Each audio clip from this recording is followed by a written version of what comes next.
एक नगर में एक चुलाहा रहता था। वह स्वभाव से अत्यंत शांत, नम्र तथा वफादार था। उसे क्रोध तो कभी आता ही नहीं था।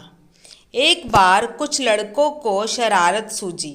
वे सब उस जुलाहे के पास यह सोचकर पहुँचे कि देखें इसे गुस्सा कैसे नहीं आता।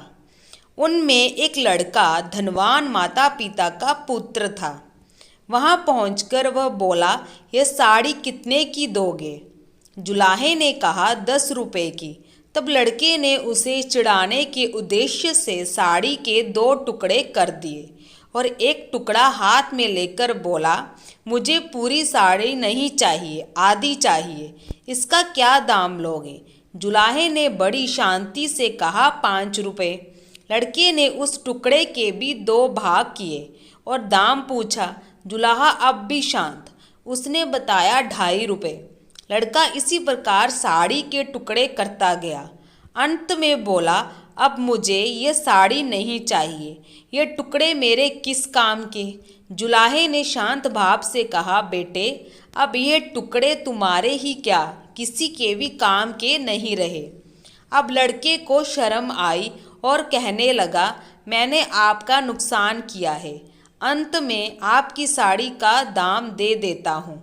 जुलाहे ने कहा कि जब आपने साड़ी ली ही नहीं तब मैं आपसे पैसे कैसे ले सकता हूँ। लड़के का अभिमान जागा और वह कहने लगा, मैं बहुत अमीर आदमी हूँ, तुम गरीब हो। मैं रुपए दे दूंगा तो मुझे कोई फर्क नहीं पड़ेगा, पर तुम ये घाटा कैसे सहोगे? और नुकसान मैंने किया है तो घाटा भी मुझे ही पूरा करना चाहिए। जुलाहे ने मुस्कुराते हुए कहा, तुम ये घाटा पूरा नहीं कर सकते। सोचो किसान का कितना श्रम लगा तब कपास पैदा हुई। फिर मेरी स्त्री ने अपनी मेहनत से उस कपास को बुना और सूत काता। फिर मैंने उसे रंगा और बुना। इतनी मेहनत तभी सफल हो जब इसे कोई पहनता, इससे लाभ उठाता, इसका उपयोग करता, पर तुमने उसके टुकड़े टुकड़े कर डाले। रुपए से यह घाटा कैसे पूरा होगा? जुलाहे की आवाज़ में आक्रोश के स्थान पर अत्यंत दया और सौम्यता थी। लड़का शर्म से पानी पानी हो गया। उसकी आंखें भर आई और वह संत के पैरों में गिर गया।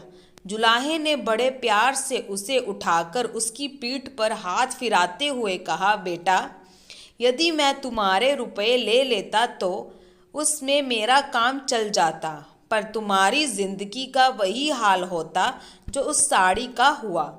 कोई भी उससे लाभ नहीं होता। साड़ी एक गई, मैं दूसरी बना दूंगा, पर तुम्हारी जिंदगी एक बार अहंकार में नष्ट हो गई तो दूसरी कहाँ से लाओगे तुम? तुम्हारा पश्चाताप ही मेरे लिए बहुत कीमती है। संत की ऊंची सोच ने लड़के का जीवन बदल दिया। यह संत कोई और नहीं बल्कि कबीर दास जी थे।